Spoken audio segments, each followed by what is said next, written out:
ఆంధ్రప్రదేశ్లో ఎన్డీఏ కూటమి అధికారంలోకి రావడం ఖాయమని ఇప్పటికే ఆంధ్రప్రదేశ్ ఓటర్లు ఒక నిర్ణయానికి వచ్చేశారు.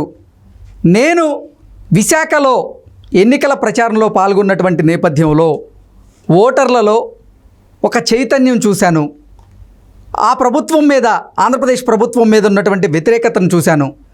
ఈసారి ఖచ్చితంగా ఆంధ్రప్రదేశ్లో కూటమి మంచి మెజారిటీతో అధికారంలోకి రాబోతోంది అంటూ ధీమా వ్యక్తం చేశారు కేంద్ర మంత్రి నిర్మలా సీతారామన్.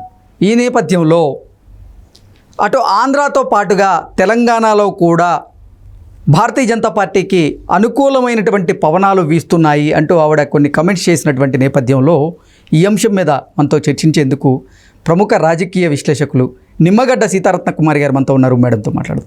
మేడం నమస్తే. మేడం నమస్తే అండి. మేడం, ఆంధ్రప్రదేశ్లో ఎన్డీఏ కూటమి అధికారంలోకి రావడం ఖాయమని, అలాగే తెలంగాణలో కూడా భారతీయ జనతా పార్టీకి అనుకూలమైనటువంటి పవనాలు వీస్తున్నాయి అంటూ ధీమా వ్యక్తం చేశారు కేంద్ర మంత్రి నిర్మలా సీతారామన్ గారు. ఏంటి మేడం ఆవిడ కమెంట్స్ మనం ఎలా చూడొచ్చు? అంటే ఆవిడ భారతీయ జనతా పార్టీ కేంద్ర మంత్రి, భారతీయ జనతా పార్టీ సభ్యురాలు కాబట్టి ఆమె అలాగే మాట్లాడతారు, అలాగే మాట్లాడాలి కూడా. ఎవరైనా కూడా, కాంగ్రెస్ కానీ ఏ పార్టీ అయినా తక్కువ మెజారిటీ వస్తుందని చెప్పరు కదా. సో ఆవిడ అంటే నిన్న మొన్నటి వరకు అసలు విశాఖ ఉక్కు కర్మాగారాన్ని ప్రైవేటీకరణ చేస్తామంటూ గతంలో భారతీయ జనతా పార్టీ చెప్పినటువంటి నేపథ్యంలో అది ఎన్నికల్లో వాళ్ళకి నెగిటివ్గా మారే అవకాశం ఉంది అంటూ భారతీయ జనతా పార్టీ పెద్దలు భావించినప్పటికీ, నేను విశాఖలో ఎన్నికల ప్రచారంలో పాల్గొన్నాను, అక్కడ వారు మమ్మల్ని సాదర స్వాగతం పలికారు, వారు మాకు ఆ ప్రజల్లో ఒక చైతన్యం చూశాను అంటూ కూడా ఆవిడ కొన్ని కమెంట్స్ చేయడం జరిగింది. అంటే అసలు భారతీయ జనతా పార్టీ మీద వ్యతిరేకత లేనట్లే అన్నట్లుగా ఆవిడ చెప్తూ ఉన్నారు. దానికోసమే మనం ఇంత చర్చ చేయడం. అంటే అలాగే చెప్తారండి, ఎవరైనా కూడా అలాగే చెప్తారు. ఎందుకంటే వ్యతిరేకత ఉంది ప్రజల్లో మా పార్టీ మీద అని చెప్పరు కదా. సో దట్ ఈస్ డెఫినెట్గా వాళ్ళు తెలంగాణలోనే మేము వస్తాం, త్రూ అవుట్ ఇండియాలో కూడా మేము 400 సీట్లు వస్తామని చెప్తారు. అది చెప్పాలి కూడా చెప్తారు. అయితే కమింగ్ టు యాక్చువల్ పిక్చర్కి వస్తే కనుక, ఆంధ్రప్రదేశ్లో చూస్తే కనుక ఇక్కడ అసెంబ్లీ ఎలక్షన్స్ జరుగుతున్నాయి, ఎంపీ ఎలక్షన్స్ జరుగుతున్నాయి, రెండు జరుగుతున్నాయి. ఇక్కడ ప్రధానంగా ఏంటంటే అక్కడ ప్రస్తుతం ఉన్నటువంటి ప్రభుత్వం మీద వ్యతిరేకతతోటి ప్లస్ లీడర్షిప్ కంపారిజన్ చేసిన దాని ప్రకారం అభివృద్ధి, రకరకాల అన్ని పారామీటర్స్ ప్రజలు ఎస్టిమేట్ వేసుకున్న తర్వాత ఎవరికి వేయాలి అని ఆల్రెడీ ఒక డెసిషన్కి వచ్చేసారు. ప్రజలు గుంభనంగా ఉన్నారు, ఓటు రూపంలో రేపు తెలియజేస్తారు. అయితే సర్వే రిపోర్ట్స్ కానీ, లేకపోతే ప్రజల యొక్క స్పందన కానీ, ప్రజల యొక్క నాడి ఎలా ఉంది అనేది చూసుకుంటే కనుక అన్ని సర్వే రిపోర్ట్స్ కూడా కూటమి వైపు మొగ్గు చూపిస్తున్నాయి. కూటమికి అత్యధిక మెజారిటీ రావడానికి అవకాశం ఉంది అని దానికి సంబంధించిన విశ్లేషణలు కూడా మనం సోషల్ మీడియాలో చాలా చూస్తున్నాము. సో డెఫినెట్గా వాళ్ళు ఇప్పుడు గవర్నమెంట్ ఫామ్ చేస్తారు అని చెప్పట్లా, అత్యధిక మెజారిటీ అంటే it's beyond, it is confirmed అన్నట్టుగా చెప్తున్నారు. ఈవిడ ఎవరి దగ్గర ఈ మాటలు మాట్లాడారు? సౌత్ ఇండియాలోనే ఆంధ్ర, తెలంగాణ, కేరళ, తమిళనాడు, ఢిల్లీ విశ్వవిద్యాలయంలో చదువుతున్న విద్యార్థులతో ముచ్చటించారు ఆవిడ. ముచ్చటించినప్పుడు ఆవిడ ఎక్స్పీరియన్స్ షేర్ చేసుకున్నారు. కమింగ్ టు నిర్మలా సీతారామన్ గారు, మీరు అన్న ఇందాక point steel plant, Visakha steel plant చూస్తే కనుక ఇక్కడ ప్రజల ముందుగా అత్యంత ప్రాధాన్యం ఇచ్చేది రాష్ట్ర అభివృద్ధి కోసం. ఇష్యూస్ ఉన్నాయి భారతీయ జనతా పార్టీ గవర్నమెంట్తో, ఆంధ్రప్రదేశ్కి కొన్ని ఇష్యూస్ ఉన్నాయి, అవి అంగీకరించాల్సినటువంటి అంశం. We should not ignore them. So ఇప్పుడు ప్రస్తుతం ఏంటి, ఆంధ్రప్రదేశ్ని రక్షించుకోవాలి. అంటే నేను అడిగింది మీకు అర్థమైనట్లేదు. నేను విశాఖ అంటే ఆవిడ విశాఖలో ఎన్నికల ప్రచారం చేశాను, అక్కడ విశేషమైనటువంటి స్పందన వచ్చింది అంటూ చెప్తున్నటువంటి నేపథ్యంలో విశాఖలో నిన్న మొన్నటి వరకు ఈ అంశం కూడా కుదిపేసింది. అంటే స్టీల్ ప్లాంట్ దానికే వస్తున్నా, మీరు చెప్పే పాయింట్కే నేను అంటున్నాను. దానికన్నా ఇంపార్టెంట్ రాష్ట్రాన్ని రక్షించుకోవడం. విశాఖ ఉక్కు విశాఖ ప్రజలకి, ఆంధ్ర ప్రజలకి చాలా చాలా ఇంపార్టెంట్. బట్ బిఫోర్ దాట్ ఖచ్చితంగా ఆంధ్రప్రదేశ్ని రక్షించుకోవాల్సిన సిచ్యుయేషన్, ఎమర్జెన్సీ ఏర్పాటైంది. ఇప్పుడు చావో బతుకో అన్నట్టు అయిపోయింది ఆంధ్రప్రదేశ్. అంటే ఇప్పుడు కోవిషీల్డ్ అనే దాని మీద చిన్న ఎగ్జాంపుల్ కోట్ చేస్తున్నాను మీకు. కోవిషీల్డ్ అనే దాన్ని దాని వలన బ్లడ్ క్లాట్ అవుతోంది, ఎక్కువ మంది చనిపోతున్నారు అని చెప్పేసి వరల్డ్ వైడ్గా కామెంట్స్ వచ్చినాయి.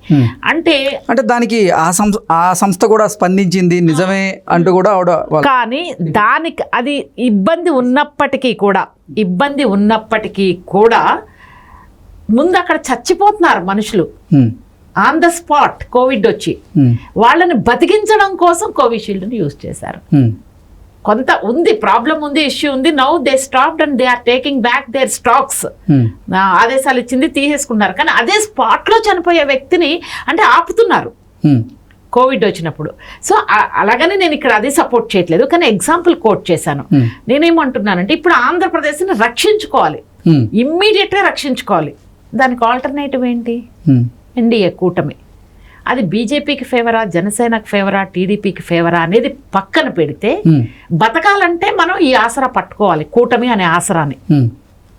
అందుకని కూటమిని పట్టుకుంటున్నారు. కంపారిజన్లో చంద్రబాబు నాయుడు గారు అయితే కొంచెం మనకి పిల్లల కోసం, భవిష్యత్ తరాల కోసం ఆలోచిస్తారు కాబట్టి మనం ఖచ్చితంగా ఆయన అయితే కొంత న్యాయం జరుగుతుంది అనే ఒక భరోసాతో, నమ్మకంతో డెఫినెట్గా దాన్ని పట్టుకున్నారు కూటమిని. అలాగని నేను భారతీయ జనతా పార్టీ మీద ఆంధ్రప్రదేశ్ ప్రజలకి కొంత వ్యతిరేకత ఉన్నమాట వాస్తవం. ఎందుకంటే విశాఖ ఉక్కుని ప్రైవేటీకరణ చేయడం అనేది ఎవరికి ఇష్టం లేదు. విశాఖ ఉక్కు ఆంధ్రుల హక్కు అనే నినాదంతో గొడవలు, ధర్నాలు అన్నీ జరుగుతున్నాయి. ఇవన్నీ ఇంకా బడ్జెట్లో ఆంధ్రప్రదేశ్కి ఏవైతే పెట్టాలో అవి పెట్టాలి అన్నట్టుగా ఆంధ్ర రాష్ట్ర ప్రజలు కోరుకుంటున్నారు.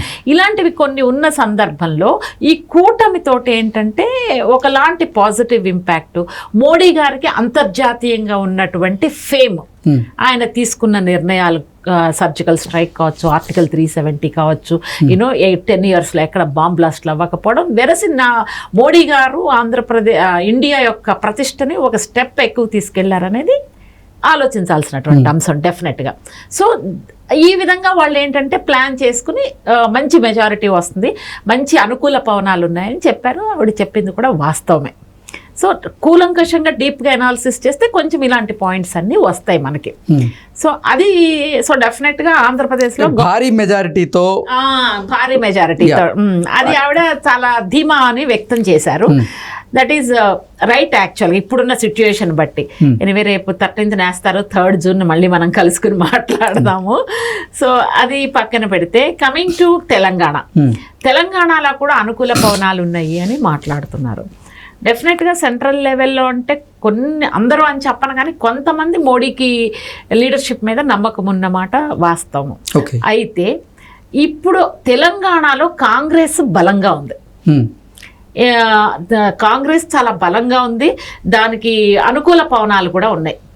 అంటే కాంగ్రెస్ కంటే కూడా భారతీయ జనతా పార్టీ ఎక్కువ స్థానాల్లో గెలవబోతుంది, ఎంపీ స్థానాల్లో అంటూ కూడా కొన్ని వార్తలు అయితే వస్తున్నాయి. అది టఫ్ అండి. It's not we cannot predict Telangana. We can predict in Andhra Pradesh, వేరస్ we cannot predict in Telangana.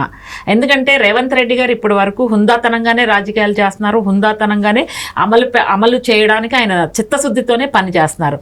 Plus Rahul Gandhi Bharat Jodo Yatra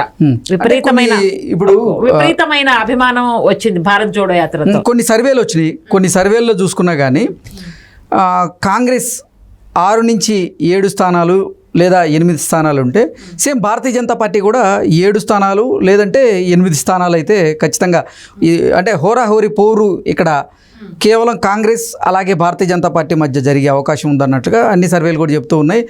BRS అసలు ఒక స్థానానికి మాత్రమే పరిమితం అయ్యే అవకాశం ఉందంటూ కూడా కొన్ని వార్తలు వస్తున్నాయి. రూల్డ్ అవుట్ అంటున్నారు, ఒకటి వస్తుందో రాదో కూడా అని అంటున్నారు. Fight between Congress and BJP అంటున్నారు. సో ఇది కొంచెము వీ కెనాట్ ప్రెడిక్ట్ అండి. ఎందుకంటే కాంగ్రెస్ ఇప్పుడు బలంగా ఉంది తెలంగాణలో. మళ్ళీ 6 months తర్వాత 1 year తర్వాత పథకాలు అమలు కాకపోతే వీక్ కావచ్చు. ప్రజెంట్ సిచ్యుయేషన్ లో ఏవైతే ప్రామిస్ చేశారో అవి అమలు చేస్తారనే నమ్మకం ప్రజల్లో ఉంది. ఇవన్నీ ఇక్కడితే 10 సంవత్సరాల నుంచి భారతీయ జనతా పార్టీ కేంద్రంలో అధికారంలో ఉంది. యాంటీ ఇన్కంబెన్సీ అనేది ఉంటుంది. సో దాంతో ఏంటంటే డెఫినెట్ గా భారత్ జోడో యాత్రతో రాహుల్ గాంధీ గ్రాఫ్ పెరిగింది. లెట్ అస్ సీ తెలంగాణ ప్రజలు, మనం కూడా తెలంగాణలోనే ఉన్నాం కదా, ఎలాంటి నిర్ణయం తీసుకుంటారనేది రేపు తెలుస్తుంది. 3వ తారీఖున మళ్ళీ మనం చూస్తాము. ఓకే యా, ఓకే అండి, thank you so much. Thank you.